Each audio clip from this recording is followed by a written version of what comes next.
Welcome to the channel. So we're gonna go over a whole buying process of a vehicle from IAA and how I do salvage title vehicles. I did buy this vehicle. I'm not gonna show you what I paid for it because this channel is not here to brag about money, profits made, or go over it. I can tell you that you can make a good living. So I wanna go over this whole thing. This is how it looks whenever you're on their bidding. Of course you do the bidding process if you win it, but I wanna go over kind of what I see and what I think is wrong with it, and then when it comes in, we'll actually walk over it. So first off, you do got, it is collision. So I do look at the loss type as collision. I don't really care about the primary damage or secondary damage. I don't really worry about that because that's just somebody in the yard that's filling out the information. It is a run and drive under the start code, and the mileage is 162. Now another thing I'm looking for when I do trucks, it's gonna be right here, 4x4. Estimated repair cost, they say it costs $4,371 to repair, and that its actual cash value is $86.60. The estimated repair cost, that is an absolute lie. That is actually what it would cost roughly, you know, if a shop repaired it. If you're doing it yourself, or you're like me and you're doing all the work yourself, this is not what it's going to cost me to repair this vehicle. The actual cash value, a lot of times it's pretty close, but you still need to check Kelley Blue Book. We actually sell a lot of our stuff. Actually, we start at Blue Book. Even though it's a salvage title, I can actually still get Blue Book because the market is so bad right now. So you got all your pictures right here you can go through. You can click if the engine starts and hear it run and all that. I actually bought this one. Got home from the racetrack late this past week. The wife was asleep in bed. I jumped on the auction. Seen this one was about to go off in a few minutes. Ran through the pictures super fast. I haven't even hardly looked over this vehicle and threw a bid on it and won it. So I haven't even heard this thing run. I mean, it could knock and everything. I just buy so many now, you know, that I just don't even, I'm just not that worried on a lot of stuff normally. So you can, normally I always go to HD view, and then I always blow the pictures up, that way it's easier to see. So you see we definitely got door damage. You zoom in, it does not appear that the cab is too damaged as far as crushed in, but it could be. You do have this little upwards trend right here, this little curve. So sometimes that could be a rocker squish. We'll have to see when we get it here in person. Bedside did look like it took a pretty good lick here. You got your body line there, and I don't really see nothing right here. Like, I believe the bed should be maybe a body line out here. So this, it probably got obviously hit like this, nailed and pushed that bed in. So hopefully that can get pulled out and straightened out, put some body filler on it and fix all that. If not, it'll get a bedside hung on it. So it's definitely gonna need a door. It looks like it's pretty squished in, and I'm actually looking at this body line right here, and you can see how it curves, how it kind of does like this, a curve. That's where it took the lick and got pushed in. So this curve motion or line, you know how it's not, this one you can tell is straight on this body line over here, but this one has this curve like a sad face. So it's definitely probably pushed in. You can also see a buckle here off this reflection. You can see the buckle right there, and you can see the buckle right there. So that's probably a buckle. That's, the reflection is changing. There's something right here in the background reflecting, like you can see the card over here. You can see the whole thing in the reflection because this panel is nice and straight. Whenever you get dents and stuff pushed in, you actually, the reflection will break up and it'll actually show something different. So definitely probably a door. I'm banking on replacing a door. Bedside is a 50-50. I need to see it in person. It said rear, if you recall. Don't see nothing on the rear. Tailgate's undone, which makes sense. When this gets pushed in here, it goes inwards, meaning that the back of the bed is going to come outwards. So under initial hit contact with the other vehicle, that pushes in, this back flexes out and blows the tailgate out. Probably that tailgate can just be put back in. Not necessarily, not always, but that's just what I'm thinking off of the pictures. So the bumper looks straight, all that looks good. Let's see here if we go through the pictures. The interior, I'm looking at the carpet. Carpet does not look bad. I'm looking at the door switches. It does have power windows. Always check that to make sure you don't have a crank right here because I don't really want manual windows on certain vehicles. So the interior does not look that bad. It's not too stained up, it don't look like. There's a close-up picture of the door. So on this angle, we can see the body line of the bed. But we do have this right here. This looks like a sharp point with a reflection. So this is definitely dented, which we already know that, and crushed in. But it don't look that terrible in the picture. I'm hoping to get this thing on the frame rack and be able to pull this bedside out. Definitely got some damage there that needs to be worked out. But and obviously, like I said, the door is going to definitely need to be replaced. Odometer. I don't care about none of this stuff. I do have inside information on IAA. My wife used to work there, so I kind of understand their procedures on how they do stuff. Normally they take pictures of this odometer without the vehicle running. So when you turn your key forward and the vehicle is not running, you should always see a check engine light, always. That tells you that the light's working. You're normally gonna see a battery light, oil pressure light, airbag door, all that stuff.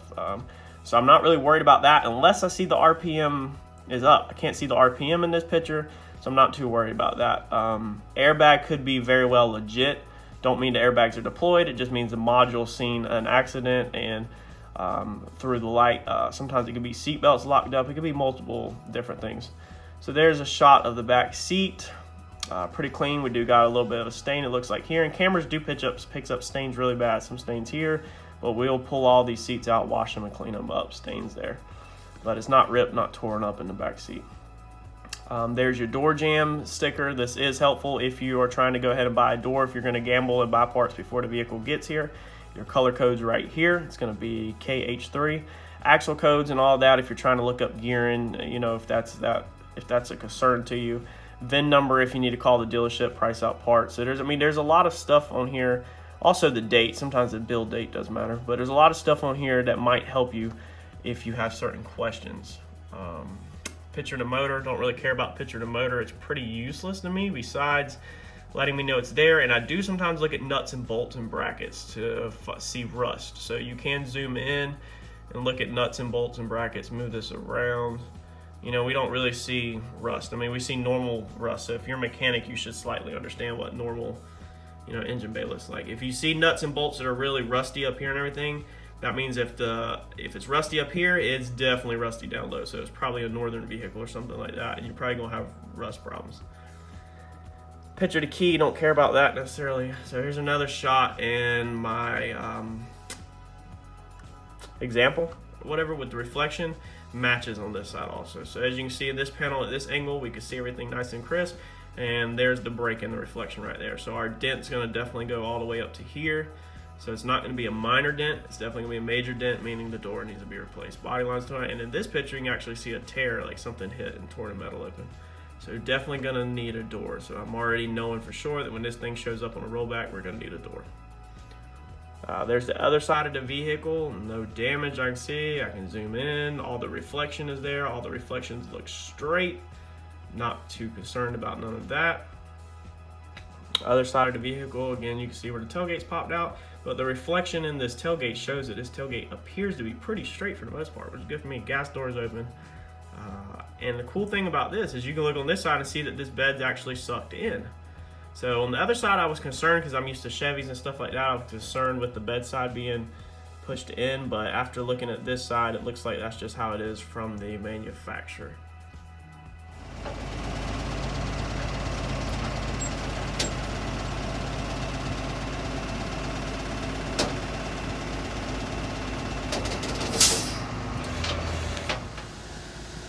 So we just got in the Nissan. She just come off the rollback. Do a quick walk around on first impressions. Because all I've done is seen it on IAA.com. I've not seen it in person. So the interior is pretty freaking clean. Looked like it was definitely taken care of. Got a little tear in the seats. Normal wear, not a big deal. Mileage is only 166 or 162. I'm sorry. And we have a check engine light. It's not in the world. Low tire pressure sensor. Yeah. Seat belts, let's see here. Seat belts are not locked up. No airbag light. That's always good. She's clean though, man. She's really clean. It'll be a nice truck. Back seats are just like I expected. The truck has a nice spray-in bed liner in it. Did not know it was going to have that, of course. Tailgate is like in the pictures. Like I thought it was off, but it does not look bad. It's got a dent right here. We'll fix all of that. But besides that, it looks just like I thought, like it popped out. So it does look like this bracket right here might be bent. So we'll bend that out or replace that. But besides that, the wheel was unexpected. The wheel is pretty sure the rim is bent, so you're gonna have to replace the rim. The bed is actually not bad at all. Thankfully, it's hollow back here, so we can get in here and pull this out and dolly all this out and do the body work.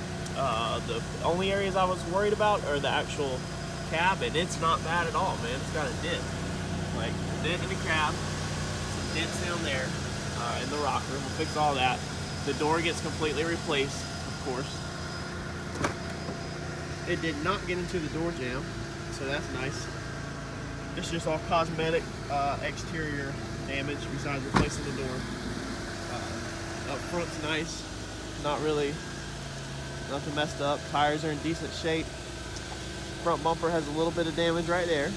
We'll leave that. I'm not going to replace the bumper over that. And then we do got this. This was not expected. I actually need to go back and look at the pictures and see if that was in the pictures. It probably was, but sometimes you do get damage from the loaders at IAA and stuff. You see right there. It's not in the world. I mean, we get it out, but it's just more stuff that I have to fix and repair. So, yeah, overall, it's looks like it's gonna be a solid little four-wheel drive truck for somebody. Definitely make somebody a good vehicle.